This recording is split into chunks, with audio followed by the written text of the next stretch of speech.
Hello engineers, मैं Aditya Gautam, corporate trainer civil Guru ji Bhopal. आज आपके लिए लेकर आया हूं construction procedure of boundary wall की बाउंड्री वॉल किस तरह से बनती है और इसके कौन कौन से कंपोनेंट्स होते हैं और उसके फंक्शंस क्या क्या होते हैं, इसके बारे में हम आज डिटेल में जानेंगे। जैसा कि आप मेरे पीछे देख सकते हैं कि यहाँ पर एक बाउंड्री वॉल बनाई गई हुई है जिसमें बहुत सारे पार्ट्स आपको दिख रहे होंगे, बहुत सारे एलिमेंट्स इसके दिख रहे हैं। आज हम डिटेल में इसके बारे में डिस्कस करेंगे किस तरह से बाउंड्री वॉल को कंस्ट्रक्ट किया जाता है। आज हम जानेंगे कि फंक्शंस क्या होते हैं बाउंड्री वॉल के, क्यों बनाई जाती है आखिरकार बाउंड्री वॉल, क्यों कंस्ट्रक्ट किया जाता है बाउंड्री वॉल को। तो सबसे पहले क्या होता है, प्राइवेसी के लिए। कि प्राइवेसी मतलब क्या, कि मान लीजिए आप अपने घर के अंदर कोई काम कर रहे हैं तो बाहर से, सड़क से निकलने वाला कोई व्यक्ति आपके घर के अंदर झांक कर देख ना सके कि घर के अंदर चल क्या रहा है।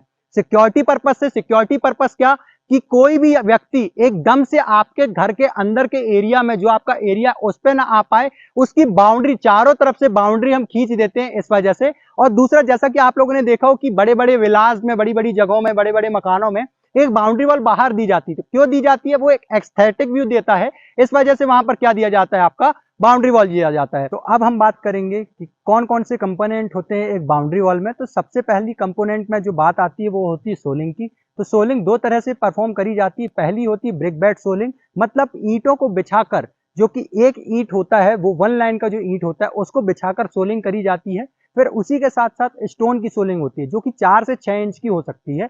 मतलब ब्रिक की जो हाइट होती है वो 100 से 150 mm तक की हो सकती है। उसी तरह से जो स्टोन की सोलिंग करी जाएगी वो कितने की करी जाएगी, आपकी 4 से 6 इंच की, मतलब 100 से 150 mm के आसपास की करी जाएगी। उसके बाद करी जाती है पीसीसी। पीसीसी में क्या करा जाता है, पीसीसी में आपका प्लेन सीमेंट कंक्रीट, जिसको बोलते हैं फुल फॉर्म जिसका होता है, उसमें क्या प्रोवाइड किया जाता है, जहां पर आपका सीमेंट, सैंड और एग्रीगेट होता है, उनका एक मिक्सचर होता है, जहां पर रेनफोर्समेंट प्रोवाइड नहीं किया जाता, उसको पीसीसी बोलते हैं। और उस पीसीसी के बाद उसके ऊपर आती है फुटिंग। पीसीसी जो प्रोवाइड करा जा सकता है, M15 और M20 ग्रेड का भी पीसीसी प्रोवाइड किया जा सकता है। पीसीसी आखिरकार प्रोवाइड क्यों किया जा रहा है, पीसीसी इसलिए प्रोवाइड किया जा रहा है ताकि जो फुटिंग का कंक्रीट है उसका वाटर सीमेंट रेशियो खराब ना कर सके, आपकी क्या सॉइल खराब ना कर सके किसी भी तरह से। और फुटिंग को हार्ड बेस प्रोवाइड करने के लिए क्या प्रोवाइड किया जा रहा है, आपका पीसीसी प्रोवाइड किया जा रहा है। अब पीसीसी के ऊपर आती है फुटिंग, फुटिंग के ऊपर आता है कॉलम।